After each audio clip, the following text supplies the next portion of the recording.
بسم اللہ الرحمن الرحیم۔ السلام علیکم۔ ماڈل درسی کتاب اردو جماعت نہم کے لیے قومی نصاب 2022-23 کے مطابق نیشنل بک فاؤنڈیشن وفاقی ٹیکسٹ بک بورڈ اسلام آباد۔ آج ہم حصہ نظم کا پہلا سبق جو کہ حمد ہے۔ حمد اس نظم کو کہتے ہیں جس میں اللہ تعالیٰ کی تعریف کی جائے۔ آج ہم پہلا چیپٹر اس کا پڑھنے جا رہے ہیں۔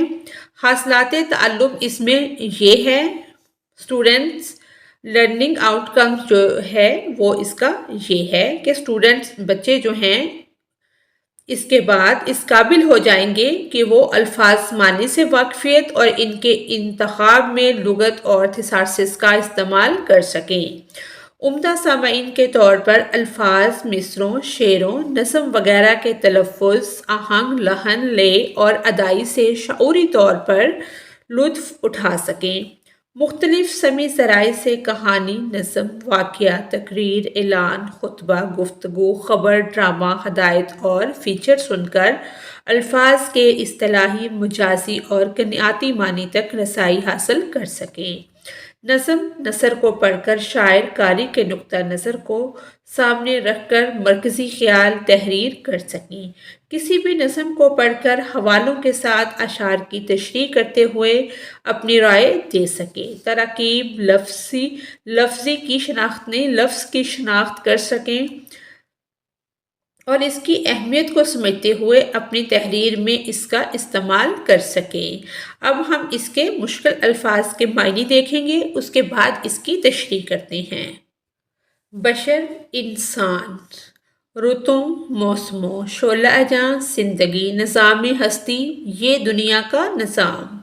جگمگانا، چمکنا، سراہنا، تعریف کرنا، مہر قدرت، قدرت کی مہر، نفسہ، نفس، ہر شے۔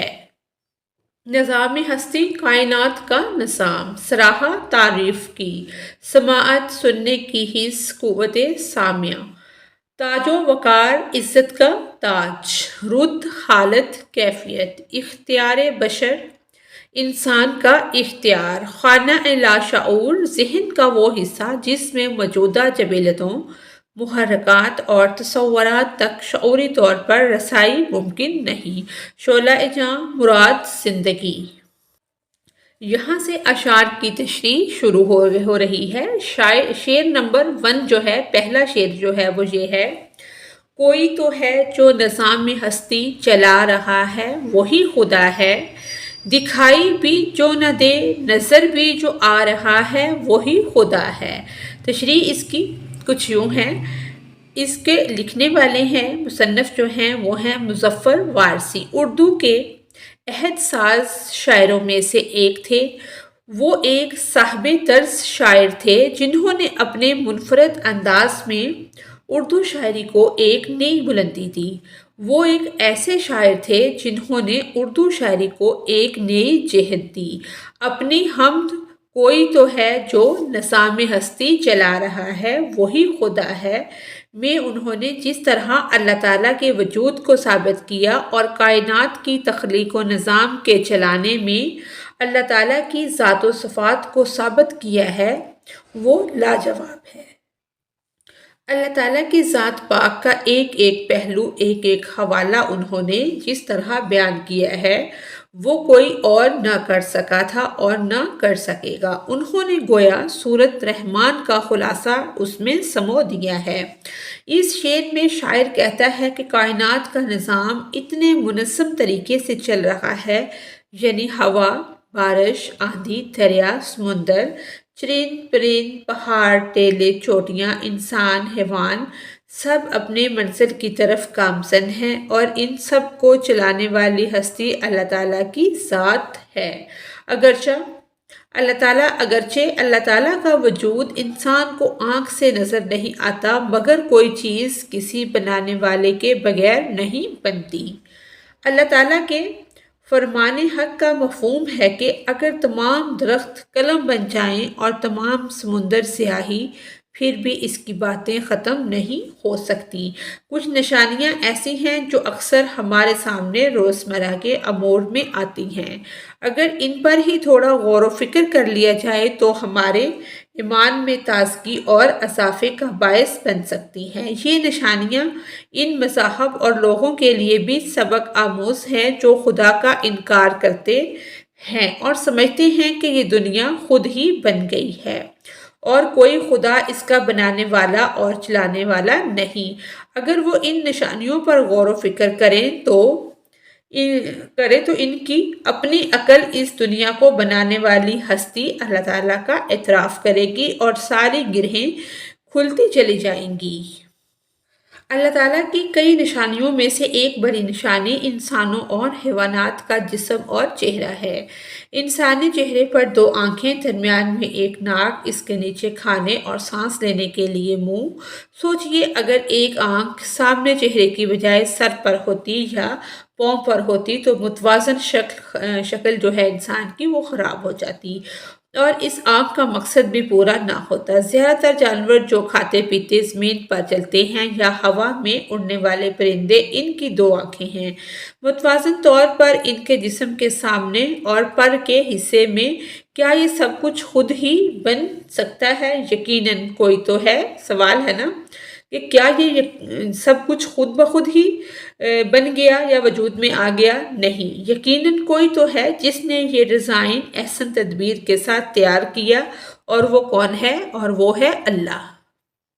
آگے شعر نمبر 2 ہے: تلاش اس کو نہ کر بتوں میں، وہ ہے بدلتی ہوئی رتوں میں، جو دن کو رات اور رات کو دن بنا رہا ہے، وہی خدا ہے۔ تشریح: یہاں تک اس کا وہی انٹرو ہے، آگے اس کی تشریح ہے۔ اس شعر میں شاعر کہتا ہے کہ اللہ تعالیٰ کو پتھر کے بنے ہوئے بتوں میں تلاش مت کرو، کیونکہ وہ پتھر سے ایک بت کی شکل اختیار کرنے تک خود تو کسی انسان کے محتاج ہوتے ہیں۔ اگر اللہ تعالیٰ کی معرفت تلاش کرنی ہے تو اس واحد و یکتا کو قدرت کے مختلف مظاہر میں تلاش کرو۔ اللہ کی نشانیاں گنتی میں شمار ہو سکتی ہیں اور نہ ہی ہماری محدود عقل اس لامحدود کو پوری طرح سمجھ سکتی ہے۔ اگر انسان ان نشانیوں پر غور و فکر کرے تو ان کی اپنی عقل اس دنیا کو بنانے والی ہستی اللہ تعالیٰ کا اعتراف کرے گی اور ساری گرہیں کھلتی چلی جائیں گی۔ اللہ تعالیٰ نے رات اور دن کو پیدا کیا، جو اس کی نشانیوں میں سے ایک بڑی نشانی ہے، جیسے کہ قرآن کریم میں ارشاد باری تعالیٰ ہے۔ ترجمہ: بے شک آسمان اور زمین کی پیدائش اور رات اور دن کے آنے جانے میں عقل والوں کے لیے بہت سی نشانیاں ہیں۔ اللہ تعالیٰ نے بہت خوبصورت آسمان بنایا ہے۔ رات کے وقت اس میں چاند اور بہت سے چمکتے ستارے نظر آتے ہیں۔ یہ ستارے اور سیارے خواہ زمین سے کتنی ہی قریب ہوں یا دور، وہ ایک جیسے نقطے کی طرح ہی نظر آتے ہیں، کیونکہ وہ سیارے اور ستارے گول شکل ہی کے ہوتے ہیں۔ ایسا نہیں ہے کہ کوئی چاند، سیارہ یا ستارہ مثلث، چوکور، مستطیل طرح کا ہو اور آسمان پر بے ہنگم قسم کے مختلف ڈیزائن بنے ہوں۔ ہر سیارے اور ستارے کا گول ہونا بھی اس بات کی دلیل اور نشانی ہے کہ یہ سب کچھ کسی ایک بنانے والے کا ہی ڈیزائن ہے اور خود بخود ایسی گول اشکال نہیں بن سکتی۔ اگر خود بخود چیزیں بنتی ہوں تو مختلف طرح کی بے ضابطہ اشکال ہوتی، جو رات کو اس طرح یکسانیت اور خوبصورت نظر نہ آتی۔ بے شک انہیں بنانے والا تنہا اللہ ہی ہے۔ شعر نمبر 3: وہی ہے مشرق، وہی ہے مغرب، سفر کریں سب اسی کی جانب، ہر آئینے میں جو عکس اپنا دکھا رہا ہے، وہی خدا ہے۔ تشریح: یہاں تک اس کا انٹرو ہے، یہاں سے اس کی تشریح شروع ہو رہی ہے۔ اس شعر میں شاعر کہتا ہے کہ اللہ تعالیٰ مشرق و مغرب اور ان کے درمیان موجود تمام چیزوں کا رب اور ان کا خالق و مالک ہے۔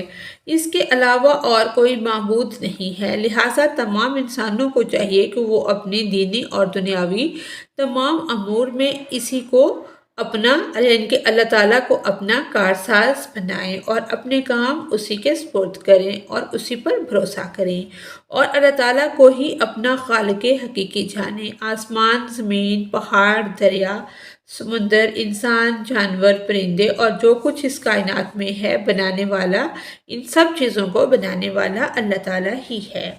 دنیا کے مختلف مقامات اپنی سرسبز جگہوں، جھیلوں اور جنگلات کی وجہ سے اتنے خوبصورت ہے اور ان کی خوبصورتی میں خالق حقیقی کی بے شمار نشانیاں نظر آتی ہیں۔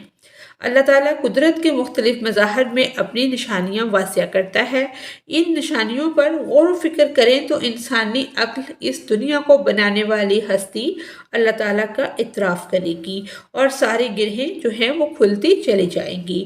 اللہ تعالیٰ نے زمین میں بہت خوبصورت پھول اور پودے بنائے جن میں حیران کن متوازن اشکال ہیں اور ہر طرف ایک ہی طرح بڑھتے ہیں۔ یہ نہیں کہ ایک طرف پھول زیادہ بڑھ جائے اور دوسری طرف کم رہ جائے۔ ایسے متوازی پھلوں اور پھولوں کو بنانے والا یقیناً اللہ تعالیٰ ہی ہے۔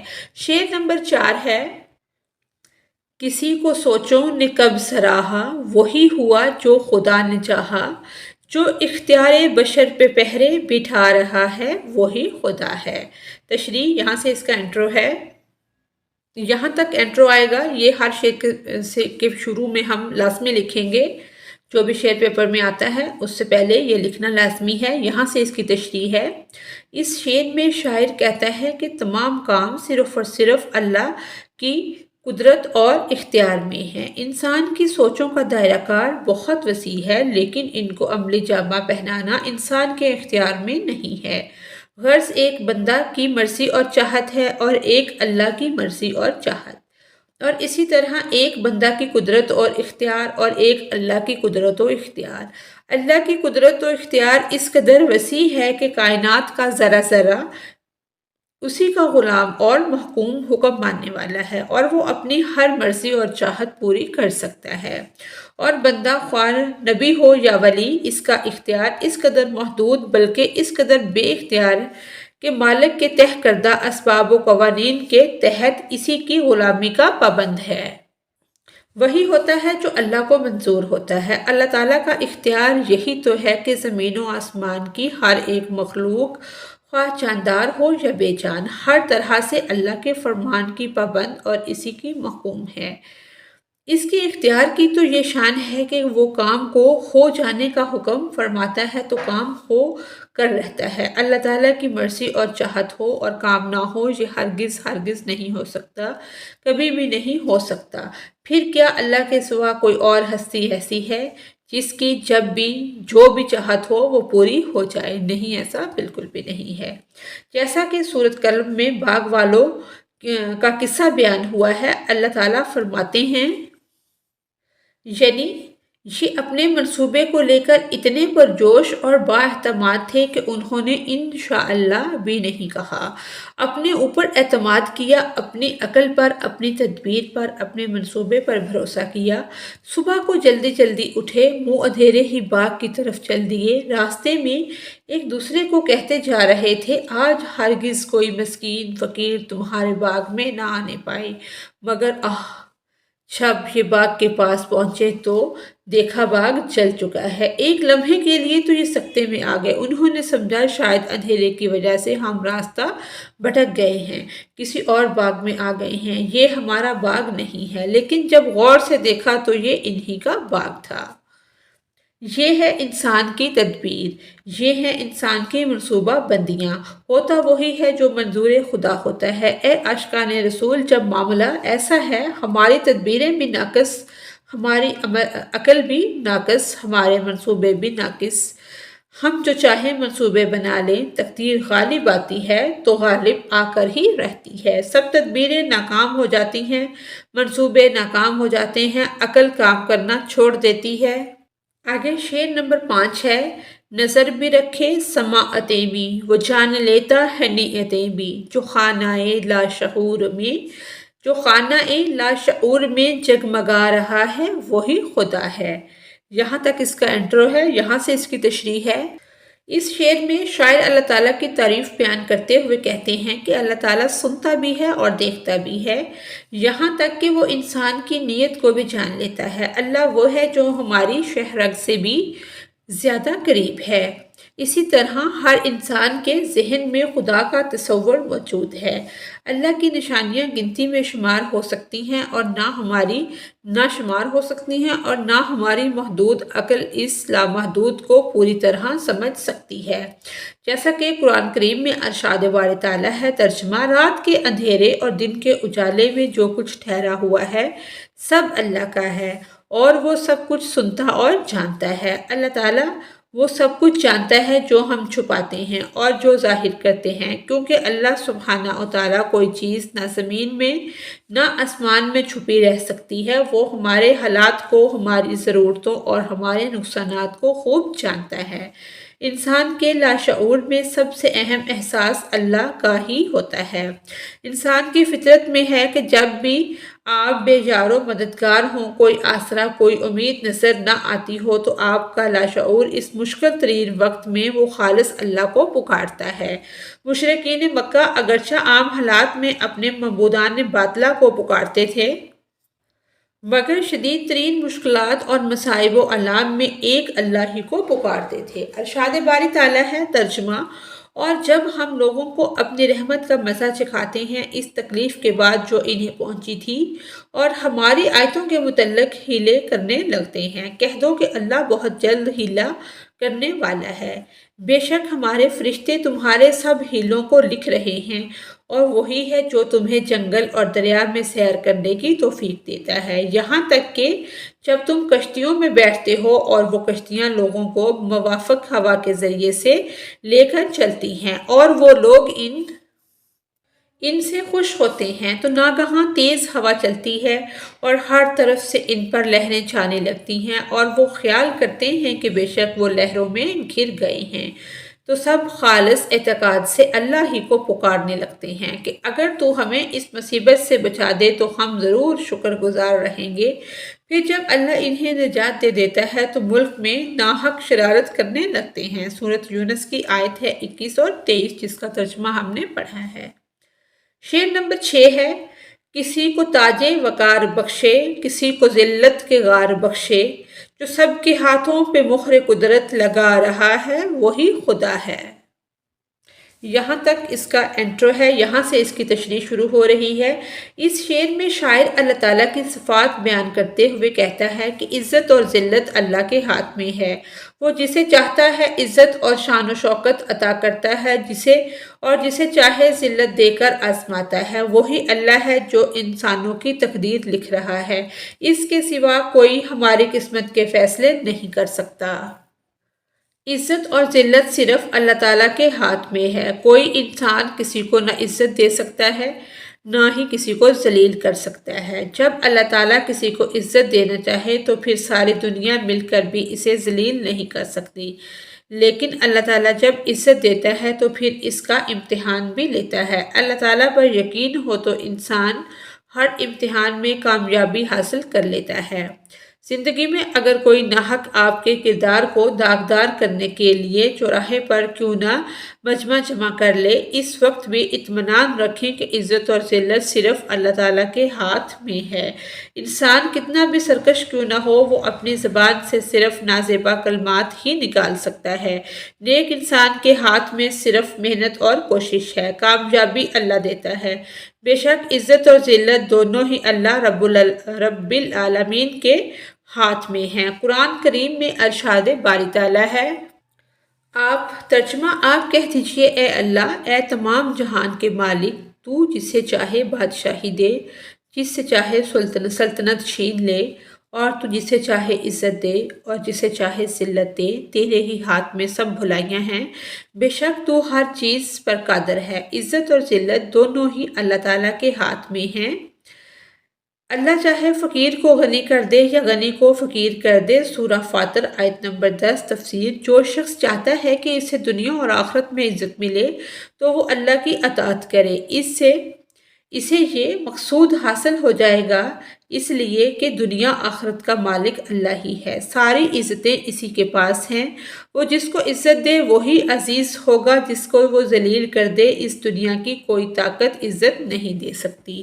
آگے شعر نمبر 7 ہے، سفید اس کا سیاہ اس کا نفسہ نفسہ ہے گواہ اس کا سفید اس کا سیاہ اس کا نفس نفس ہے گواہ اس کا یہ دونوں زبریں اوپر ڈلی ہوئی ہیں جو شعلہ جان جلا رہا ہے بجھا رہا ہے وہی خدا ہے یہاں تک اس کا انٹرو ہے یہاں سے اس کی تشریح ہے شاعر اللہ تعالیٰ کی خوبیاں بیان کرتے ہوئے کہتے ہیں کہ مختار کل صرف اللہ تعالیٰ ہے اس کائنات کا خالق اللہ تعالیٰ ہے جن و انس اور دیگر تمام مخلوقات کو اکیلے اللہ تعالیٰ نے پیدا فرمایا اور اس میں کسی مخلوق سے مدد نہیں لی کیونکہ اسے کائنات کی تخلیق میں کسی کی مدد کی ضرورت نہیں تھی اس نے تمام مخلوقات کو نہ صرف پیدا کیا بلکہ ان کی ضرورتوں کو بھی اکیلا ہی پورا کر رہا ہے انسانوں کو اللہ تعالیٰ نے ظاہری اختیارات سے نوازا کسی کو بادشاہ بنایا تو اس کے اختیارات قدرے وسیع کر دیے اور کسی کو غلام رہنے دیا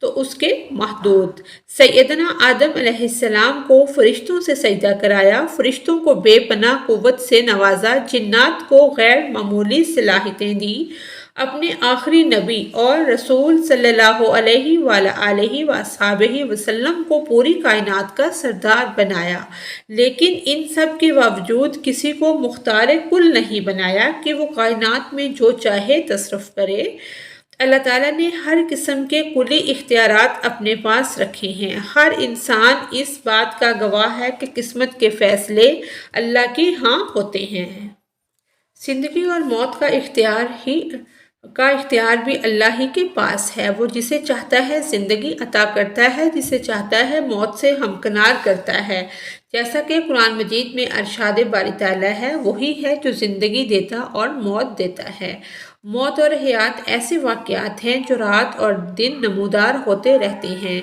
موت و حیات کا مالک صرف اللہ ہے انسان جو زیادہ ترقی یافتہ حیوان ہے اس بات پر قدرت نہیں رکھتا کہ زندگی کا ایک خلیہ پیدا کر سکے اور انسان کو زندہ مخلوق سے زندگی چھین بھی نہیں سکتا کیونکہ جو ذات حیات عطا کرتی ہے وہی اس کی حقیقت کو جانتی ہے یہ اس ذات کی قدرت میں ہے کہ وہ زندگی بخشے اور زندگی واپس لے انسان کبھی اس بات کا سبب بن جاتا ہے کہ کسی کی زندگی چھین جائے لیکن در حقیقت انسان کسی سے اس کی زندگی چھین نہیں سکتا حقیقت میں حیات و ممات اللہ ہی کے ہاتھ میں ہیں اس کے سوا کوئی بھی حیات و ممات کا یعنی کہ زندگی اور موت دینے کا مختار نہیں ہے اب ہم شاعر کا تعارف پڑھتے ہیں اس شاعر ہیں مظفر وارثی ممتاز شاعر مضمون نگار اور گیت نگار مظفر وارثی 23 دسمبر 1933 کو بھارت کے شہر میرٹھ میں پیدا ہوئے وہ نظم اور غزل میں اپنے خاص اسلوب کی پہچان رکھتے ہیں